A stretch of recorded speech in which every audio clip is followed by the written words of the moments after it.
Hi, it's Tandy with Common Ground Alaska. I just had the opportunity to teach a class called Winter Store, and in that class, we talked about different things that you need to be thinking about early in the spring or even late winter. We're actually in January right now, and these are things that we are starting to think about to make sure that we have the opportunity to fill our pantry and our freezer with locally sourced items or things we've grown on our own. And we also talked about different ways that we can do that affordably. Today, I wanted to talk about something that we covered in the class, and that's the formula for knowing how much to grow. So all plants are different, so it requires a little bit of math, but I've tried to simplify it as best I can. So let's start with something simple like green beans. If you're planting green beans, bush beans produce about 1/2 pound per plant. I just did a simple Google search and found that information. I also know that it takes about 1 pound of beans to fill a pint jar. So again, pretty simple math. So I know that for every pint I want to fill, I'm going to need 2 bush bean plants. If I'm growing pole beans, which is not done quite as commonly in Alaska, but if you are growing pole beans, then they actually can produce a whole pound. So then you'd only need 1 plant per pint jar. We are a family of 3, and so we usually will eat 1 pint jar of green beans a week. I usually add some onions and some bacon and stuff to kind of flavor it up a little bit, and we usually have some left over. So I would say for a family of 4, you would need 1 pint jar per meal if you're just eating it as a side. And if you eat that once a week, the math is pretty simple. You would need, if you wanted, say 52 jars, you're going to need 104 bush bean plants or 52 pole bean plants to fill your jars. That's if you don't want any extra, if you're not doing like a calico salad or something like that you're also wanting to jar up. So that math is pretty simple. I kind of do the same thing with broccoli. The way that we preserve broccoli, what we found to be the easiest is the main heads on the broccoli plants. We usually will preserve those. And 1 usually is enough for a quart-sized bag. So I want to make sure that I have 52 plants. If we're eating broccoli once a week, if we're eating it twice a week, then I would want 104 broccoli plants. And that's going to give me enough to fill those quart-sized bags for broccoli for the year to keep our freezer stocked with broccoli. The other thing is with broccoli that's fun is all the side shoots that it produces. So by producing side shoots, you actually are eating broccoli all summer long. You're eating all the side shoots, and then those heads get preserved, and so you're actually eating far more than just preserving. You're getting plenty of fresh broccoli too.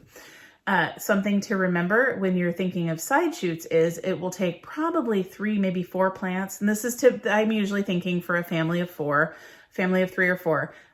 It'll take probably 3 or 4 plants of side shoots to make a dinner, whereas it only takes maybe 1 plant if you've got nice big heads on your plants. The next thing I wanted to talk about was potatoes. Potatoes, there's a little bit more math involved in potatoes. And I wanted to talk about those because there's some variables with potato plants. What we know is that a potato plant will produce 3 to 5 pounds of potatoes. So I always like to when I'm thinking what a plant will yield, I always like to estimate on the lower side. So I'm going to say that your potato plant's going to yield 3 pounds. If you end up with extra, great. You're going to have extra. You'll eat more potatoes. You can give some away. You can barter them for something that you don't grow. There's all kinds of things you can do with extras. Let's say that your potato plant produces 3 pounds per plant, and that your family of 4 is used to eating potatoes 3 times a week. If your family eats potatoes 3 times a week, the average amount that a person will eat is, they say 6 ounces. To make things easier, I actually raise that to 8 ounces. I'm going to say that each person, on each person's plate 3 times a week is going to be 8 ounces of potatoes. So again, if you have leftovers or whatever, that's no problem.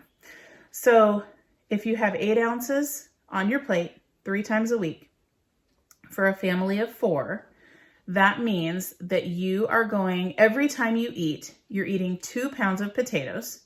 And that means that every week you're eating 6 pounds of potatoes as a family. Now, the thing about potatoes is you typically can't store them for the entire 52 weeks. We can usually keep them for about, for 6 or 7 months. So I'm going to say that your potatoes are going to last you for about 30 weeks, okay? So if you're eating 6 pounds a week times 30 weeks that you're eating your fresh potatoes, remember you're also saving some out for seed potatoes so you don't have to ever buy those again. And you're also eating some fresh, digging them up out of the garden before they're ready, because new potatoes are one of the best foods in the world. Let's say that you're wanting to preserve 6 pounds a week for 30 weeks. That means that you're going to need about 180 pounds of potatoes. So we know, again, that your potatoes are going to produce about 3 to 5 pounds per plant. So what you would do is you would take 180 and divide it by 3. And that's going to give you your total. So in this case, 180 divided by 3 is 60. So you're going to need to plant 60 potatoes. And 60 potatoes should, as long as things go right, 60 pounds of potatoes should be plenty to feed your family for 30 weeks. And it probably will have some extra because remember, we gauged a little bit low on its production. So I hope that knowing these formulas helps a little bit when you're planning your garden. Also be thinking about space, be thinking about where you're going to put these things. And I'd like to invite you actually to our website to purchase our class called Winter's Store. We covered a lot of ground in that class, and it really was created to equip you to feel confident when you're planning what you want to grow or what you want to source locally. What are some best ways to go about it? We covered a lot of best practices. And so I'd like to invite you to purchase that class if you're interested. Go to our website at commongroundalaska.com and go to the classes. And there you can find all of the classes that we have currently recorded or currently available live. We offer a lot of live classes as well when you buy a live class. Most of them are available. You can either attend in person. All of them you can attend in person. A few of them are not available via live stream, like our grafting class. We can't really live stream that, but we will be offering that later as a recorded video.